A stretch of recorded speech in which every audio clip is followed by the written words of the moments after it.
Bonjour, dans ce module-là, on va parler des déplacements en Krav Maga. Alors peut-être tu as vu souvent dans plein de sports de combat, les gens ils sautent, ils se déplacent. Tu as des déplacements un peu... c'est pas faux, ces déplacements-là, c'est juste que c'est pas forcément adapté à la rue et aux vêtements que tu porteras. Tu vois, moi, à chaque fois je tourne, je suis quasiment tout le temps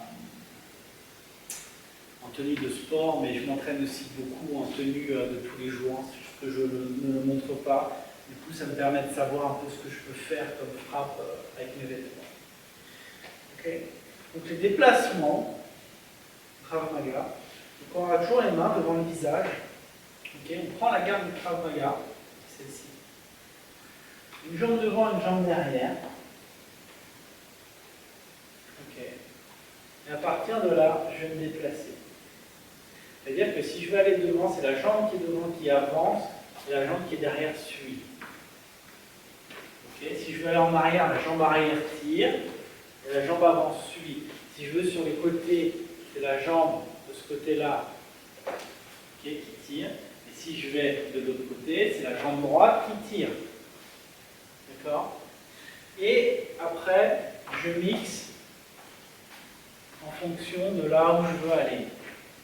D'accord?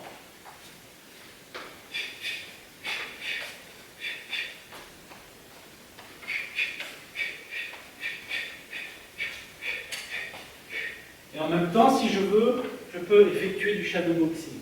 Okay? C'est important que tu comprennes. Toujours, on revient au principe, à nous, notre contexte, c'est la rue. Alors là, on ne va pas s'amuser à sauter, à machin, tu sais pas, hein, s'il y a un truc dans le sol, tu te pètes la cheville, tu seras bien avancé. Marche, pose tes pieds à plat, déplace-toi. Et s'il y a besoin, cours. Hein. On n'est pas là dans le cadre du combat avec un arbitre. Hein. N'oublie pas hein, ce que je dis dans un module précédent. L'agression s'arrête quand le plus fort des deux décide que ça s'arrête. À moins qu'il y ait un tiers intervenant, un force de l'ordre, personne, ou d'autres personnes. On ne sait pas. Donc l'idée, c'est de maximiser nos chances. Donc nous, on va marcher, on va se déplacer en fait. Hein. Même si on peut aller un peu vite, okay, même avec ma garde, tu as vu, je ne saute pas, hein, je ne fais pas des petits sauts, je ne suis pas du tout dans cette dynamique-là. On peut retrouver aussi dans d'autres sports de combat qui sont très bien quand tu sais, quand tu connais à l'avance la durée de ton combat et ton adversaire. D'accord?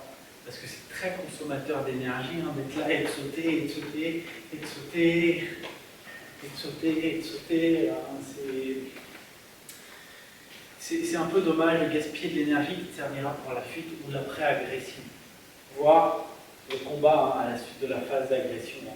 Donc les déplacements, c'est vraiment important. Hein. Si je décide d'aller vers l'avant, jambe avant, tire. Okay. Jambe arrière, tire pour aller en arrière. Si je décide d'aller à ma gauche, c'est la jambe gauche. À ma droite, c'est la jambe droite. Vous voyez que pour effectuer ces déplacements-là, on n'est plus pied parallèle. Hein. Okay. Là, c'est vraiment la position du débutant pour ses premières frappes. Si on veut se déplacer, on est obligé de mettre une jambe devant, une jambe derrière. D'accord? Et dans cette position-là, en Krav Maga, on va dire 60% du poids à l'avant, 40% à l'arrière avec le talon légèrement relevé. Ce qui permet quand même de rester efficace et de pouvoir bouger sans être trop embêté si je mets trop de poids à l'avant, trop de poids à l'arrière. Le fait d'avoir 60-40, ça permet de pouvoir mixer et de faire pas mal de choses. D'accord? Autre point hein, sur les déplacements, quand vous vous déplacez, prenez toujours le temps de poser votre pied. Okay. La surface du pied, okay. Si c'est ma jambe avant, je pose le talon et je déroule le pied. Jambe arrière suit, je pose bien la partie qui doit être posée à terre. Hein. dire quasiment les trois quarts du pied, sur le pied arrière, le talon légèrement relevé, de manière à frapper rapidement. Okay. Ou bloquer. Idéalement, si je suis en garde, je bloquerai jambe avant. Non, ça peut arriver que ça parte de l'arrière. On n'est pas des machines non plus. Donc vraiment, je pose. Ok, comme ça me permet. 1, 2, 3, ça me permet d'épouser le sol et ce qu'il y a au sol.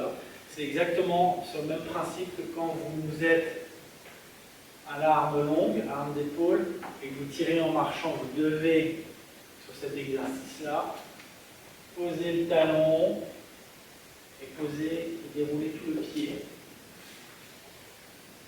Ben là, c'est exactement pareil. On ne pose pas le talon de la jambe arrière. C'est la seule différence. J'ai mes mains en garde, bien entendu. Je ne suis pas arrêté. Pour que ce soit bien fait, vous devez baisser légèrement votre bassin. Il ne faut pas rester droit, rigide. Ok, je baisse mon bassin. Ok, jambe avant, pose le talon, je déplie, jambe arrière suit. Ok, si je vais en arrière, la jambe arrière tire. Et je pose mon pied en dépliant, en déroulant. Donc là, si je vais en arrière, ce sera l'avant-pied qui va déplier pour être logique. Okay. Si tu as d'autres questions sur les déplacements, n'hésite pas. À bientôt.